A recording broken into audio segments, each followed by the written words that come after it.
నమస్తే ప్రజా వాయిస్ కి స్వాగతం. మాకు పింఛన్ కట్ అయింది.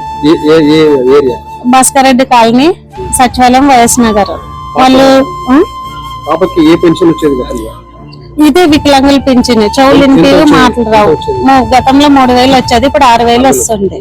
6000 అంటే ఇప్పుడు మళ్ళీ కట్ అయింది. ఇది ఈ నెల మొన్న శనివారం నోటీస్ పంపించినారు మాకు. మరి ఇప్పుడు పరిస్థితి ఎట్లా? హాస్పిటల్ కి వెళ్ళినాం. 2 నెలల కిందట హాస్పిటల్ కి వెళ్ళినాము. చెక్ చేసినారు 45% ఉంది. ఇప్పుడు 40 ఉంది.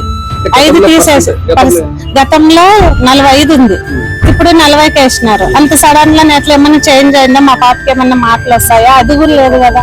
పుట్టుకతో నుంచే ఉంది ఇది. అది 5 ఏళ్ళు అయింది. ఇప్పుడు కరెక్ట్ 5 సంవత్సరాలైంది నేను పెన్షన్ తీసుకొని. ఇప్పుడు మధ్యలో కట్ అయిపోయింది. ఇప్పుడు మా పరిస్థితి ఏమి? స్కూల్కి పోతే స్కూల్లో కూడా మేడం వాళ్ళు పెట్టుకోరు వీళ్ళని. ఇప్పుడు పింఛనే రాదు. ఇక్కడ ఎక్కడైనా పని చేసుకునే కానీ ఉంటది, వీళ్ళకి ఉండదు కదా. మా పేరు విజయ్ కుమారి, మా పాప పేరు సంధ్యారాణి. భాస్కర్ రెడ్డి కాలనీ. మా నాయన లేడు కదా. కూలి పని చేసుకునేది మేము. ఈ పాప మాకు పెద్ద పాప. మాకు మొత్తం వీళ్ళు 5 మంది, ఒక కొడుకు. మిగతా వాళ్ళు బాగున్నారు. ఈ పాపకు ఒకటే.